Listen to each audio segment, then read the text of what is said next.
로마서 1장 14절에서 23절. 14절부터 저와 여러분들이 한 절씩 교독합니다. 14절. 헬라인이나 야만인이나 지혜 있는 자나 어리석은 자에게 다 내가 빚진 자라.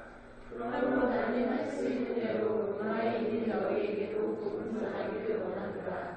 내가 복음을 부끄러워하지 아니하노니 이 복음은 모든 믿는 자에게 구원을 주시는 하나님의 능력이 됨이라.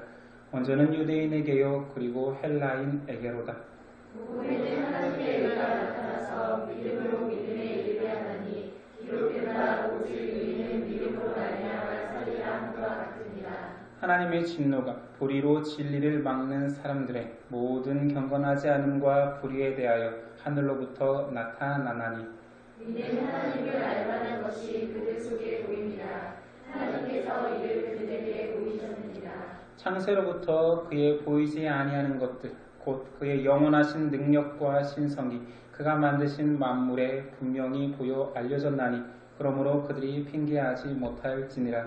하나님을 알게 하나님을 영화롭게도 아니하며 감사하지도 아니하고 오히려 그 생각이 허망하였으며 미련한 마음이 어두워졌나니 스스로 지혜 있다 하나 어리석게 되어 썩어지지 아니하는 하나님의 영광을 썩어질 사람과 새와 짐승과 기어다니는 모든 바꾸었느니라. 아멘. 오늘 제목은 복음의 능력은 믿음으로 사는 것. 14절부터는 바울이 자신이 가장 가치 있어야 하는 그 복음을 대하는 자세부터 드러납니다. 14, 15절을 제가 읽겠습니다. 헬라인이나 야만인이나 지혜 있는 자나 어리석은 자에게 다 내가 빚진 자라. 그러므로 나는 할 수 있는 대로 로마에 있는 너희에게도 복음 전하기를 원하노라. 바울은 자신한테 가장 귀한 것이 복음입니다. 그래서 항상 헬라인이나 이방인이나 유대인이나 로마인이나 할 것 없이 모든 사람에게 복음을 전하고 싶어 합니다. 못 가면 편지라도 써서 보내고 싶은 바울 속에는 오직 복음밖에 없습니다. 바울에게 그 복음은 무엇이었길래 한 사람을 그렇게 미친 사람처럼 만들어버렸습니까? 복음의 광인이 되지 않았나요? 복음이 아니면 죽을 것 같이 입만 열으면 복음.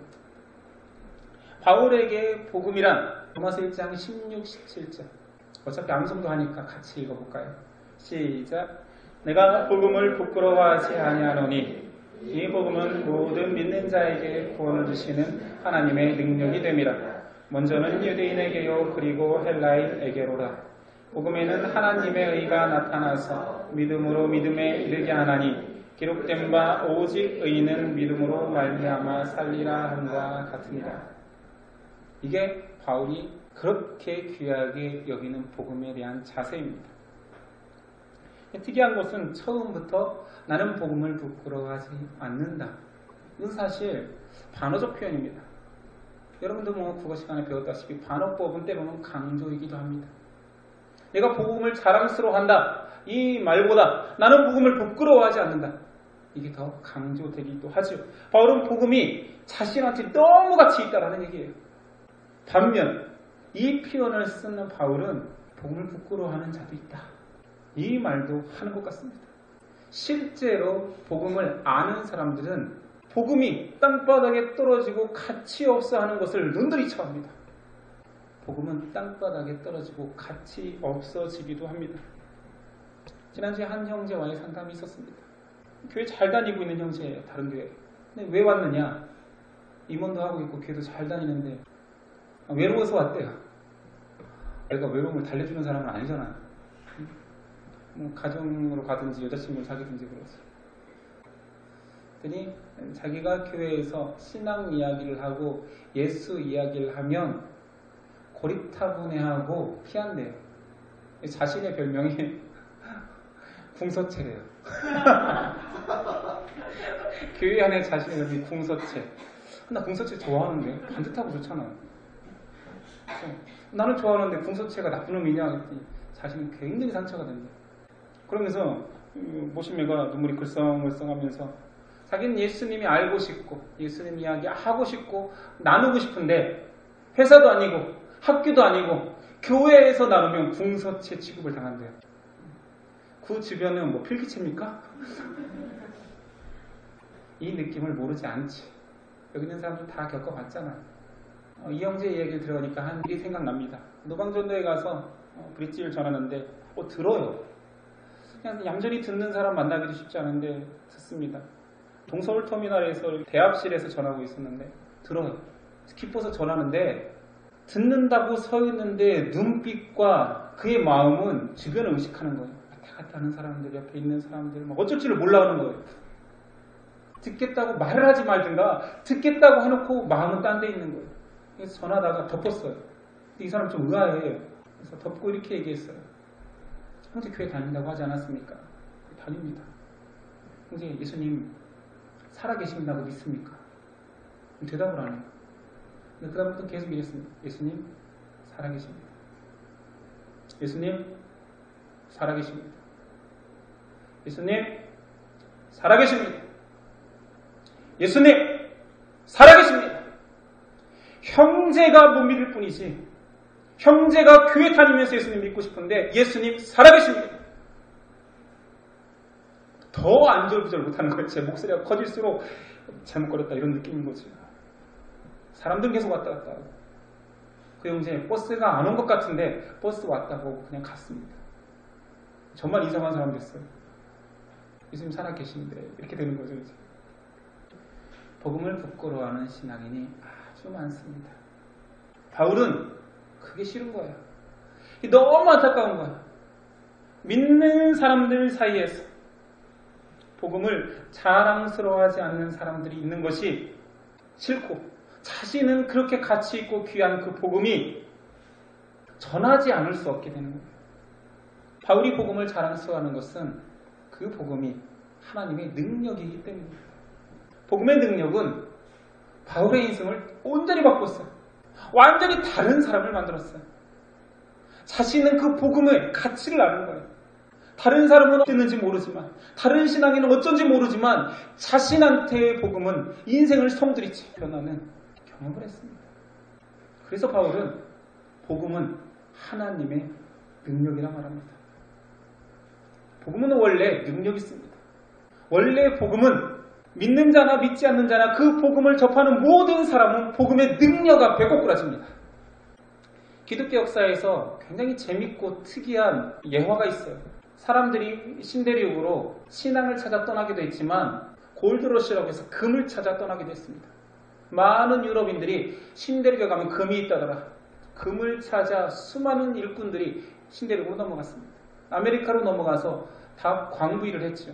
그들이 처자식을 멀리한 채 그냥 노동자로 온 거예요.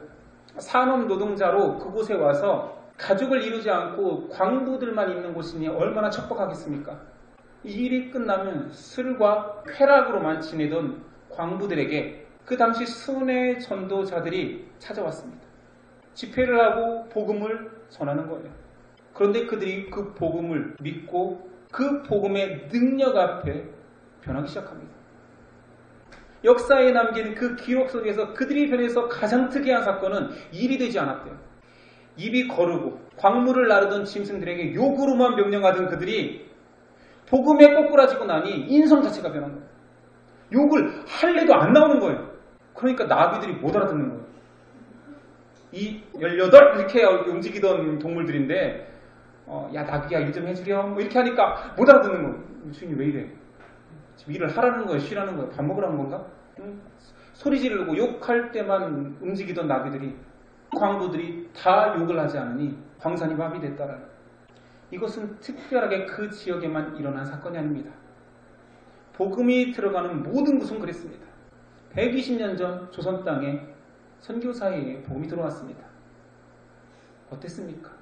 산업공상 신문제가 뚜렷한 한국에서 몇백 년 동안 그 신분은 무너지지 않고 산것으로 태어나면 상민으로 살았던 그들, 노비였으면 노비였던 그들이 복음이 들어오니 제일 높은 층에 있던 양반들도 자기 종과 함께 같은 장소에서 같이 무릎 꿇고 예수님을 죄라 고백합니다.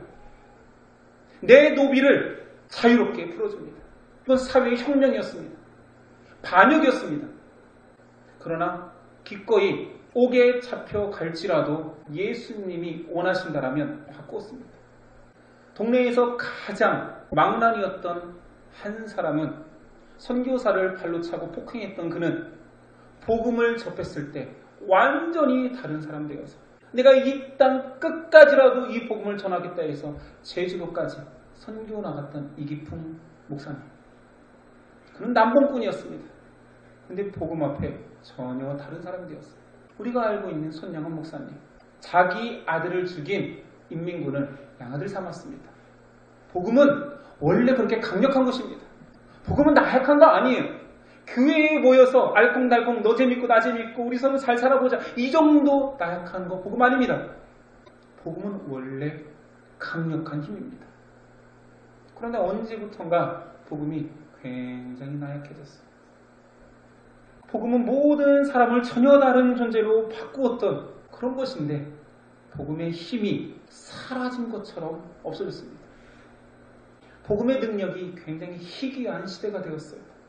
원래 변하지 않는 신앙인은 복음을 사랑하는 것도 아니고 예수 그리스도를 사랑하는 것도 아니요 예수님을 신뢰하고 복음을 신뢰하는 것도 아닙니다. 그건 믿는 게 아니에요. 그런데 교회만 다니면 믿는 자 취급해주는 때가 되었습니다. 그리고 교회만 다녀주면 고마워합니다. 현대의 기독교는 복음의 능력을 상실한 지 굉장히 오래됐습니다. 여러분 주변에 새로 예수 믿고 내 인생이 변화됐다라고 말하는 사람 있나요? 정말 희귀해졌습니다. 왜 이러는가? 통계청의 발표 중에 재미있는 자료 하나를 기억해 놓은 게 있어요. 그래서 다시 인터넷을 검색해 봤죠. 전국에 있는 자영업 개수입니다. 12년도 겨울 발표예요. 편의점 24,822개, 통신기기점 이거 맞는 것 같잖아요. 통신기기점 27,846개.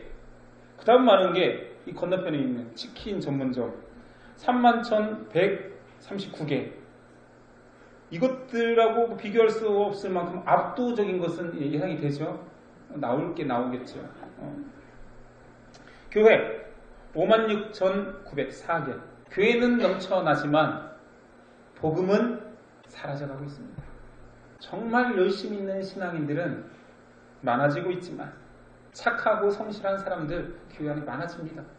교회 사람들, 교회 밖의 사람들보다 착해요. 그거 인정해야 돼요. 그러나 착한 게 그렇게 귀한 겁니까? 착하면 또 얼마나 착합니까? 조금 더 착한 거 아닙니까? 복음의 능력이 사라졌습니다. 복음은 능력입니다. 복음은 파워 힘입니다. 그 복음을 가지고 있으면 그의 에너지가 주체할 수 없어야 돼요. 나를 바꾸든지 복음이 나가든지 복음이 들어왔으면 내가 변하든지 복음은 힘이기 때문에 그냥 그걸 갈무리하고 가지고만 있을 수는 없어요. 복음은 사람을 죽은 이후에 그 영혼을 천국으로만 이끄는 것이 아니라 복음이 들어온 그 인생은 이 생에서 완전히 다른 존재로 바뀌기 시작합니다. 사실은 우리가 그런 사람이잖아요. 우리가 언제부터 그렇게 예수님 제자 복음 했습니까? 우리가 완전히 바뀐 존재 아닙니까? 그리고 그런 사람들이 얼마나 우리 선배 중에 역사 속에 많아왔습니까?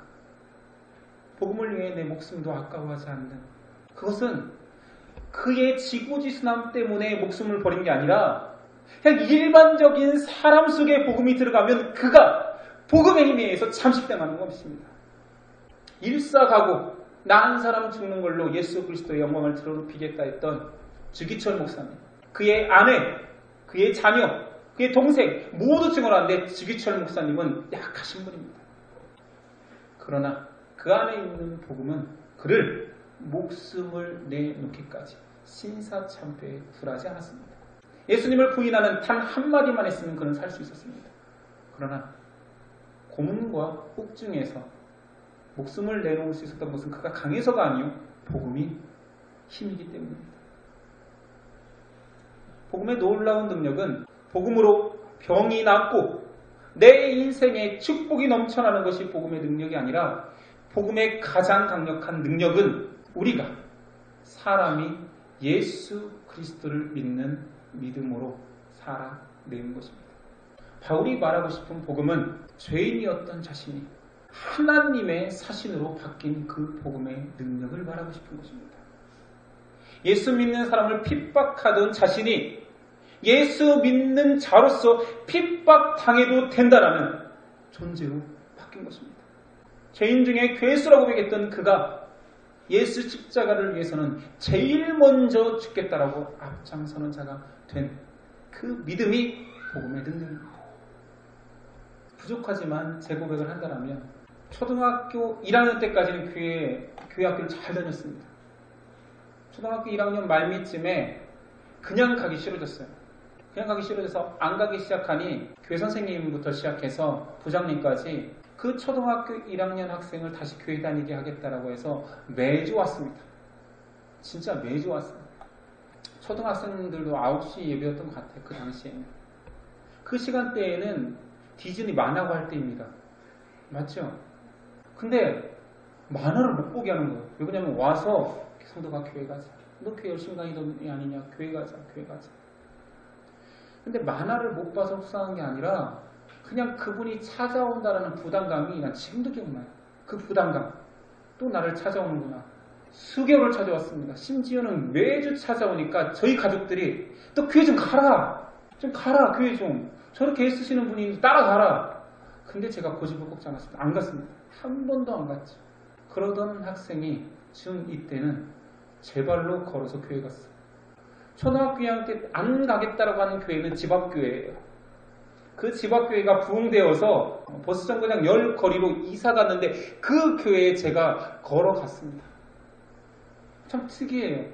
다시 집앞교회로 중2 때 걸어갈 수도 있었는데 그렇게 초등학교 1학년짜리를 교회 가게 하려고 했던 그 선생님들은 기억나지 않아요. 제가 중2 때 다시 중고등부로 진입했을 때는 누가 누군지도 모르고 그 선생님들이 있는지 없는지도 모르고 그 선생님도 저를 기억 못하고 저도 못하고 어른이 꺾을 수 없던 그 고집쟁이 어린 아이가 자발적으로 교회에 가게 하고 그 어린 아이가 지금 이렇게 됐습니다. 복음의 가장 강력한 힘은 예수 그리스도를 믿는 믿음 안에 살게 하는 것입니다.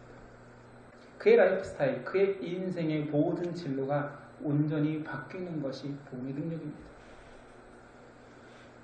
지금 시대에는 암이 예수 그리스도의 이름으로 낫지 않아서 복음의 능력을 상실한 것이 아니라 복음의 능력으로 내 인생을 주께 드리고 주님이 원하시는 삶으로 사는 자가 적어져서 복음의 능력이 사라지는 것입니다. 오직 의인은 믿음으로 말미암아 삽니다. 신앙인은 믿음으로 사는 것을 신앙이라고 합니다. 인생의 가장 놀라운 기적은 내가 믿음을 소유하고 그 믿음을 가치 있게 여기고 이 믿음을 지키기 위해서 내 삶을 살아내는 것입니다. 내 인생의 가장 귀한 보석이 복음으로 싹 틔어진 이 믿음이라는 것. 이 믿음을 가져야지만이 내가 죽어서도 이 믿음으로 말미암아 천국까지 가는 것입니다. 내 인생의 가장 귀한 보석이 믿음이 아닌데 죽으면 천국 간다고 해요. 복음 안에 반응하지 않고 성실하게 반응하지 않은 사람들을 하나님은 오늘 말씀 진노하시겠다라고 합니다. 18절 하나님의 진노가 불의로 진리를 막는 사람들의 모든 경건하지 않음과 불의에 대하여 하늘로부터 나타나나니 하나님은 진노하십니다. 진노라는 표현이 좀 인간적으로 들리지. 근데 어쩔 수 없습니다. 우리가 쓰는 용어가 인간 것이기 때문에 하나님의 진노는 버럭하는 성질머리 할아버지 같은 인상의 진노 아닙니다. 하나님의 진노는 우리가 정확히 이해하기는 좀 어렵죠. 사람의 진노하고는 다르니까. 그러나 성경에서 이해할 수 있는 힌트의 진노는 먼저 하나님은 사랑이십니다. 하나님은 사랑이시기 때문에 그 사랑을 받아들이지 않는 자, 그 사랑을 배척하는 자, 이런 자를 품으실 수는 없습니다. 여기에 박탈된 사랑을 하나님의 진노 가운데 있다라고 하죠. 하나님은 거룩하십니다. 죄를 싫어하십니다. 그 죄를 사랑하는 사람을 대하는 태도가 하나님의 진노입니다. 하나님은 진리이십니다. 그래서 하나님은 심판하십니다. 옳고 그름을 유일하게 가를 수 있는 분은 하나님밖에 없습니다. 그래서 그 옳고 그름을 기준을 가진 그 하나님을 우리는 하나님의 진노하심이라 심판하셔야 되기 때문에 그냥 성질 내는 게 아니죠. 진노는 하나님의 온전하심의 다른 양태입니다. 하나님의 진노를 피할 핑계는 세상에 없습니다. 하나님이 나의 진노를 피할 길은 예수 그리스도밖에 없다. 내가 성실히 인류를 만들었고 인류를 사랑해왔고 인류에게 이 복된 소식을 전해왔는데 거부한다라면 거부하는 것에 대한 대가가 나의 진노다라고 말합니다. 하나님은 역사 속에서 성실하게 자신을 드러내셨습니다. 많은 무신론자들이 하나님이 있느냐 증거를 대봐라. 그렇게 증거를 대보라고 했던 수많은 철학자들 다 잊혀졌습니다. 가장 유명한 니체는 어디 있습니까? 그러나 인류 역사의 시작과 지금까지 하나님은 모든 사람, 모든 세대, 모든 철학자, 학자, 예술가 모든 사람의 마음속에 단 하나로 놓치지 않냐고 그대로 존재합니다. 사람의 인생 길어봤자 100년 죽는 순간부터 잊혀지기 시작합니다. 아무리 유명한 자도 잊혀집니다. 명량을 보셨습니까? 명량. 잊혀졌더라고요. 얼마나 잊혀졌으면 그렇게 특이하게 각색합니까? 배에서 백병전으로 싸우고. 제가 수많은 이순신 장군의 소설과 책을 봐왔는데 그렇게 황당한 내용을 처음 봐요. 이 명량대전이 과연 이랬을까 싶을 정도로 역시 영화는 영화입니다. 고증도 약하고 물론 영화는 상업영화지. 상업영화를 우리나라 국민들은 역사영화, 감동 실화 뭐 이런 걸로 보는 것 같아요. 그러니까 그렇게 많은 사람들이 보고 감동한다라고 하는데 저는 깜짝 놀랐습니다. 뭐 감동하려고 막 최대한 집중해도 감동이 안 되는 거예요. 이게 뭐지? 이게 뭐지? 이게 내가 아는 이순신 맞나? 내가 아는 그 해전 맞나? 뭐 이런 느낌 때문에 아무리 유명한 성분도 잊혀지기 마련입니다. 그런데 그 하나님이 인류 역사 속에서 단 한 번도 잊혀지지 않았고 그대로 존속해 오고 계십니다. 사회학자들은 이것이 신의 존재 증명이라고 이야기합니다. 19, 20절 이는 하나님을 알만한 것이 그들 속에 보임이라. 하나님께서 이를 그들에게 보이셨느니라. 창세로부터 그의 보이지 아니하는 것들 곧 그의 영원하신 능력과 신성이 그가 만드신 만물에 분명히 보여 알려졌나니 그러므로 그들이 핑계하지 못할지니라. 하나님은 짜잔하고 산신령처럼 나타나는 그런 분 아닙니다. 그냥 전 우주 속에 그냥 계셨습니다. 눈을 가리고 사람이 보지 않은 거지. 한 번도 하나님이 드러나지 않은 적이 없었던 인류 역사에 한때에 존재하고 그때 계셨구나가 아니라 역사 전체에 그냥 과거에도 지금도 미래까지 우리가 느끼는 어떠한 순간하고 상관없이 그냥 존재하시는 하나님. 이 하나님이 주시는 복음을 사람이 가치 없게 여긴다는 거죠. 바울이 미치겠는 거예요.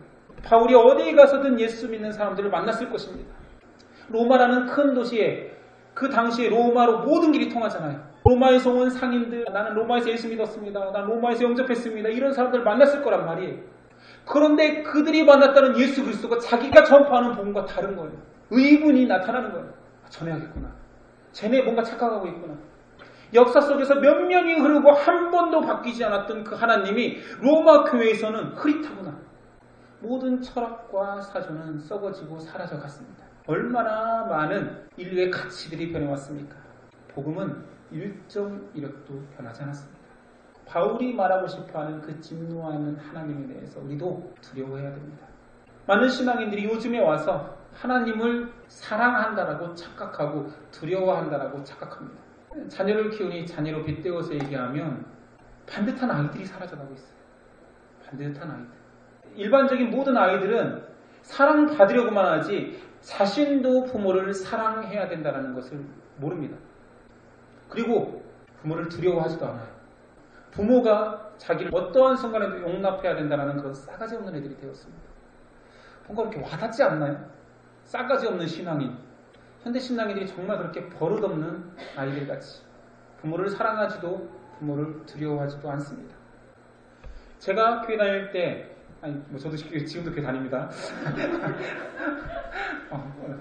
제가 학생 때 그리고 제가 청년 때 부흥회가 성했잖아요. 부흥회. 저는 부흥 강사들이 진짜 하늘에서 내려온 하늘의 종인 줄 알았어요. 그가 눈빛 한번 딱 뜨면 제가 막 뒤로 확 쓰러지고 배속을 다 알고 있는 것처럼 여기 지금 음란한 영에 사로잡힌 사람이 5명이 있다고 나오시라. 제가 엉덩이를 들었다 놨다 날 텐데. 그 당시에는 모든 진노가 하나님의 진노가 목사이에서나 능력 있는 부흥사에서 바로바로 나타나는 줄 알았어요. 하나님의 방식이 아닙니다. 하나님의 책망이 사라졌기 때문에 우리 크리스찬들이 막무가내 신앙이 된 것입니까? 바울은 설명합니다. 하나님의 진노는 계속되고 있고 멈추지 않고 성실하게 우리를 사랑하듯 성실하게 진노한다라고 말합니다. 밑에 나오는 24절. 하나님께서 그들을 마음의 정욕대로 더러움에 내버려 두사. 하나님의 진노는 내어버려 두는 저주입니다. 26절. 하나님께서 그들을 부끄러운 욕심에 내버려 두셨으니. 28절. 하나님께서 그들을 그 상실한 마음대로 내버려 두사. 하나님은 징계하십니다. 불의한 자들을 향하여서 바로 죽이거나 땅이 쩍 갈라져서 그를 삼키는 것이 아니라 내버려 둡니다. 어떻게 이게 진노냐고요? 다시 부모와 자식 간으로 예를 듭니다. 눈앞에서 잘못하는 아이를 때릴 수 있습니다. 바르게 키우기 위해서 때릴 수도 있고 그냥 성질나서 때릴 수도 있습니다. 왜 말 안 듣냐고 성질껏 대할 수도 있습니다. 그렇더라도 부모 맞습니다.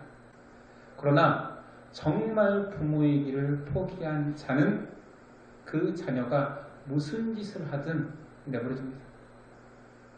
보면서도 내버려둔다면 그 부모는 미쳤거나 부모가 아닌 것입니다.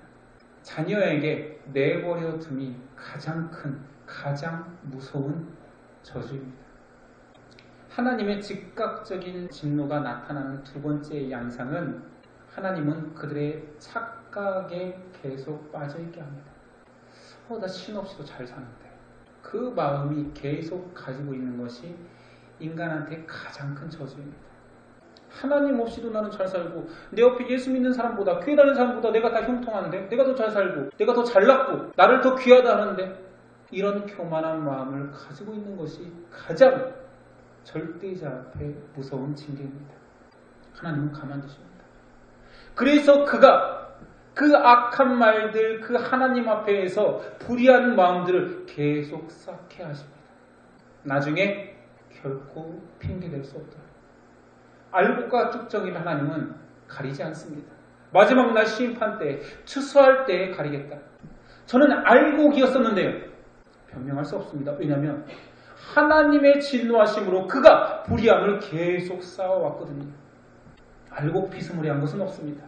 쭉정이 비슷한 것도 없습니다. 알곡과 쭉정이는 정확히 가립니다. 하나님은 그 때를 기다리십니다. 이게 얼마나 무서운 것입니까?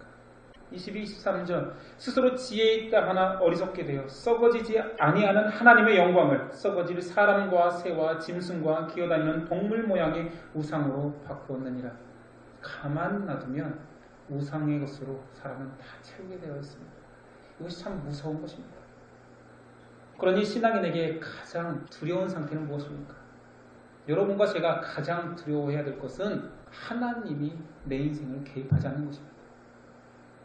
하나님의 방치 속에 있는 자, 제일 두려운 신앙 상태입니다. 신앙인의 안전 등급을 매기자면 가장 안전한 사람은 하나님의 복음을 가장 가치 있게 여기고 복음 안에서 기뻐하고 감사하는 자는 안전합니다. 매우 안전. 안전 등급 1등급. 매우 안전. 내가 예수님을 믿는데 이렇게밖에 살 수 없을까? 이런 마음을 가진 자 안전. 안전 등급 2등급. 괜찮은 거이고. 여러분 대부분 이런 사람이잖아요. 내 베이직을 이 정도밖에 할 수 없을까? 내가 왜 이러지? 안전 등급 2등급. 안전합니다. 3등급부터는 조금 문제가 있습니다. 잘못했어요 하나님 이런 사람들이 실제로 하나님 앞에서 너무 죄송한 죄를 막 짓고 다녀요. 근데 죄송하대요. 그렇더라도 3등급 다소 안전 이런 말이 있나요? 다소 안전. 그 다음부터는 안전하지 않습니다. 나 교회 다니는데 나 예수님 믿는데 위험. 복음도 예수도 십자가도 모르는데 위험. 매우 위험한 사람은 신이 있긴 어디 있어. 종교도 인간이 만든 거 아니야. 이 사람은 위험한 정도가 아니라 하나님의 진노 아래 있다라고 오늘 성경은 말하고 있습니다. 바울은 복음을 대하는 태도가 그 사람의 인생을 결정한다 말합니다. 여러분 복음을 어떻게 대하고 계십니까? 로마 교회도 복음이라는 것을 알았습니다. 그러나 최고의 태도, 최고로 가치 있는 태도로 복음을 대하는 바울 앞에 그들은 위험, 불안함 이렇게 보였을 것입니다. 복음으로 하나님의 의, 하나님의 약속, 하나님의 진노가 판가름납니다. 하나님의 의, 하나님의 약속을 받아들이는 자는 안전할 것이요, 상상하지 못할 축복의 인생이 될 것이요, 복음을 흐릿하게 여기고 복음을 내가 소유한 자처럼 사는 사람들은 상상하기 싫은 심판을 당할 것입니다. 여러분 복음과 나의 관계를 정립하십시오. 내가 어떻게 복음을 대하는지. 하나님은 성실하게 대하시는데 내가 하나님께 성실하지 않고 주와 말씀과 복음 앞에 불성실했다라면 점검하십시오. 하나님은 우리에게 너무 성실했습니다.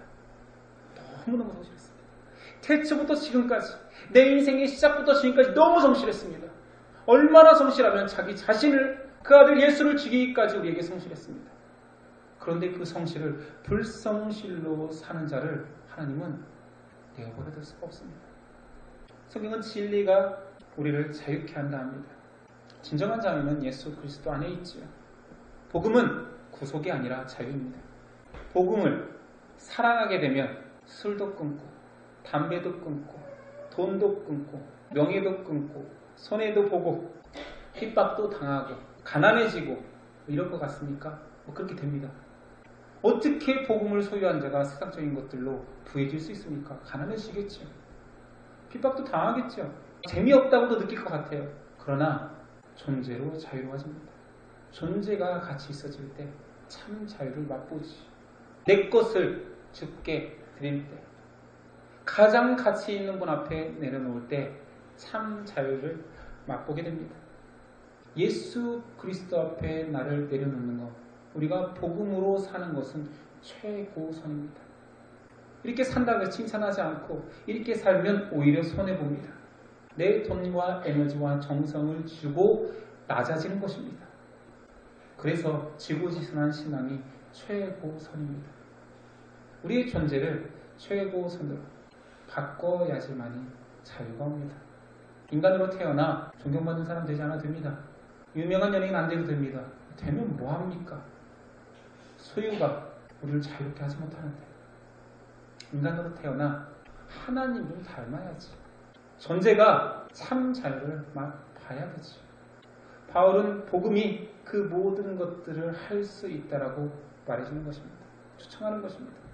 그럼 어떤 사람으로 사시겠습니까? 이 자유를 누립시다. 좀 자유해집시다. 참 자유가 무엇인지 자랑하고 말해주는 사람 됩시다. 바울은 그런 신앙인이 너무 로마 교회에 없기에 너희가 썩어질 사람과 새와 짐승, 동물의 우상에 사로잡혀 있구나. 지금 동물, 짐승, 사람을 우상 숭배하는 때는 아니지요. 그러나 물질, 자기 소신, 자기 확신, 자기애라는 우상은 더 강력해졌습니다. 니네가 그런 걸로 사로잡혀 있구나. 그 우상 버려라. 복음은 네 인생의 주인이 너다 라고 말하지 않습니다. 복음은 쓸데없이 잘 돼야 되고 쓸데없이 성공해야 되고 쓸데없이 이루어야 되고 쓸데없이 많이 가져야 되는 그 우상 숭배를 버리게 합니다. 사람이 가진 것들의 대부분은 쓸데없는데 더 가지려 합니다. 아닌가요? 저는 오늘 유일적 설교를 하는 것이 아닙니다. 그것을 가하게 하는 능력이 복음이라는 거지. 버려야 된다, 낮아져야 된다, 비워야 된다, 이런 것들이 노력해서 되는 인간이 아닙니다. 인간은 소유적 존재입니다. 타고난 소유욕에, 자기욕에 빠져있는, 절대로 헤어날 수 없는, 자기 힘으로 해탈할 수 없는 게 인간입니다. 그런 인간이 복음이라는 강력한 하나님의 힘을 만나야지만이 정말로 가치 있는 전혀 다른 존재가 됩니다. 로마서가 좀 어렵죠. 그제 루시라는 영화를 봤습니다. 절대로 보지 마세요. 명량 보세요. 루시는 더 재미없습니다. 진화론적 관점에서 큰 영화여서 못 보게 하는 게 아니라 참 내용이 빈약합니다. 최민식도 카리스마 있게 나오지 않습니다. 그냥 인상만 씁니다. 그렇게 좋은 캐릭터의 사람을 저렇게 망쳐놓을 수도 있구나. 릭배송 실망이야. 최민식 같은 사람은 말이야. 거기에 루시란 여자가 절대자가 되는 과정을 다뤘어요. 얼마나 황당하든지 절대자가 됩니다. 나중에 세상에 편재할 수 있는 놀라운 존재, 인간의 뇌가 100% 활성화되면 신이 된다는 뭐 그런 내용이에요. 스포일러 아니에요. 이 정도는 다 알지 않나요? 저는 모르고 봤지만 제가 그 영화에 느낀 거, 인간은 그렇게 될 수 있습니다. 실제 그렇게 됩니다. 복음으로 가합니다. 사람은 참 모르는 것 같아요.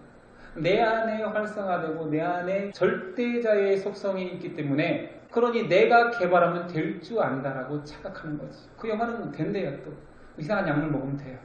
파란색 약물을 조심하세요. 복음으로 됩니다. 너희는 신이라. 내가 너희를 내 자녀, 나의 상속자, 나의 자녀 삼고 너희가 신이라. 하나님이 하신 말입니다. 우리 그런 존재입니다. 이 땅에 살아가면서 짧은 시간, 안개와 같은 인생을 살면서 하나 더 가지려고 하기에는 인간이 너무 가치 있습니다. 하나님의 형상을 부여했습니다. 예수 그리스도의 핏값으로 샀습니다. 그런 우리가 전혀 다른 눈, 전혀 다른 생각, 전혀 다른 가치, 전혀 다른 길을 걸어야 마땅합니다. 이 길에서만 참 자유가 있고 진정한 기쁨이 있습니다. 이 기쁨으로 우리가 걸어가고 이 기쁨을 몰라 방황하는 사람을 초대합시다. 이 길을 걷고 있다고 착각하는 사람들에게 경각심을 전합시다. 교회에 있으면 그 길을 걸을 것처럼 착각하는 사람들에게 복음으로 걸으라고, 말씀대로 살라고 권면하는. 너는 어떻게 그렇게 살 수 있느냐? 예수 그리스도. 너는 무엇으로 사느냐? 예수 그리스도. 너에게 꿈은 무엇이냐? 예수 그리스도. 너의 마지막 날 소망, 나는 예수 그리스도다. 이런 고백을 하였습니다. 저와 여러분 됩시다. 기도하겠습니다. 하나님, 바울이 그렇게 목 놓아 전하고 싶었던 그 복음을 우리도 듣기를 원합니다. 그 복음에 반응하기를 원합니다. 그 복음은 살아있고 능력 있습니다. 그 복음은 내 인생의 전인격적인 역사가 이루어질 것입니다. 나의 모든 약함을 강하게 할 것입니다.